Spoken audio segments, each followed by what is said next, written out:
Craft a professional summary for your resume and use it to effectively introduce yourself.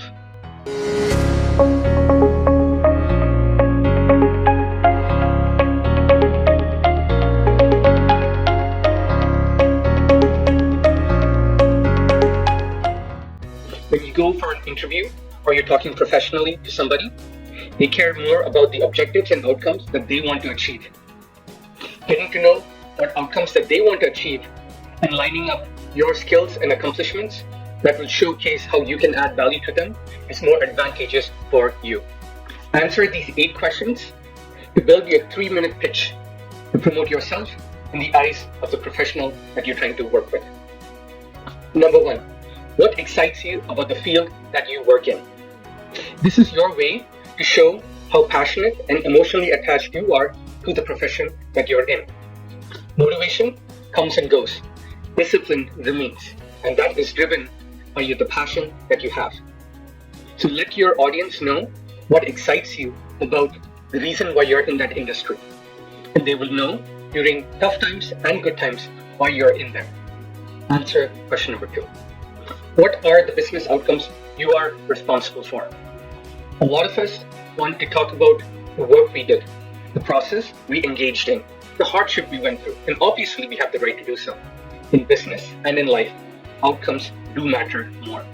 How we get there is important, and in some cases, it's even more important to do it with ethics and with goodwill. But pivot off of the outcomes that we seek to achieve. The outcomes might evolve over time, but it's very important to showcase in your current role what outcomes and objectives you seek to achieve. Number 3, what are your business goals to the company? The specific outcomes that you achieve are the details. But what is your North Star? The company goal. Revenue is the company goal. It's for every company. But there's got to be something more tangible. Getting more users, getting more market share. What is very specific but at a higher level for the company? And what are your goals? Consider a basketball team or a soccer team or a football team. You are a player in this team and you have a specific task and position to play. So what are your specific business goals for the company? What are your specific responsibilities and tasks?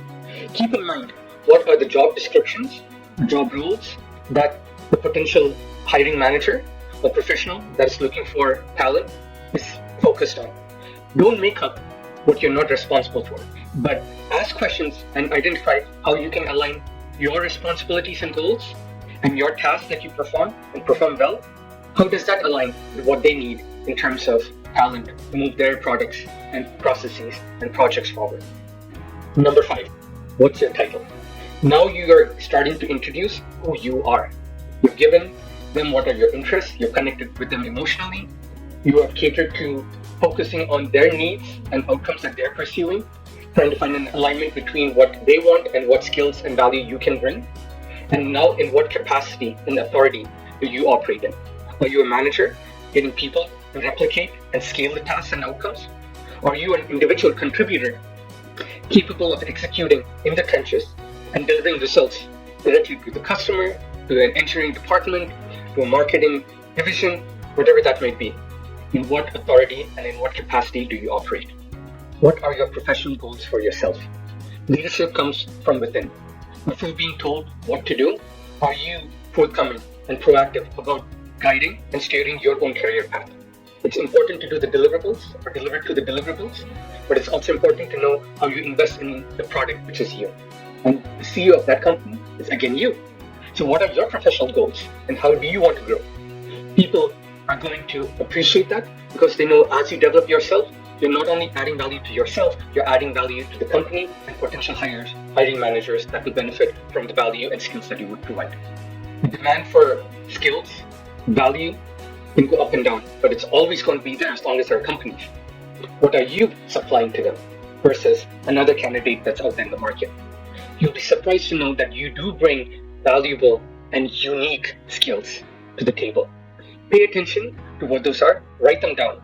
Consult with your trusted circle of friends and colleagues to find out what those unique values and skill sets you bring to the table. If you're a leader, or even if you're not a leader by title, by helping others, you demonstrate leadership qualities. Question number 8, talk about How do you help others today? And how do you help scale their output and your output and the overall team's output towards the company goals? Show them how you are becoming the leader you wish you had. Add up responses from questions 1 through 8, and that is your 3-minute pitch. It would help to keep each section to max 40 words. Write it down. Link in the description for the Excel-based template for you to take and leverage to your advantage. Grab a friend, grab a colleague, or your career coach and practice this with them. Short on time, and need to introduce yourself in seconds. Give them the 30-second pitch. Number 1, what must other professionals know about you? Number 2, what else must they know about you? Number 3, last thing, what's the third thing they should know about you? Keep it simple and memorable. 40 word count for each section. Grab a trusted friend, family member, or coworker, and practice your version. Write it down. Link in the description for the template. Download it and use it to your advantage.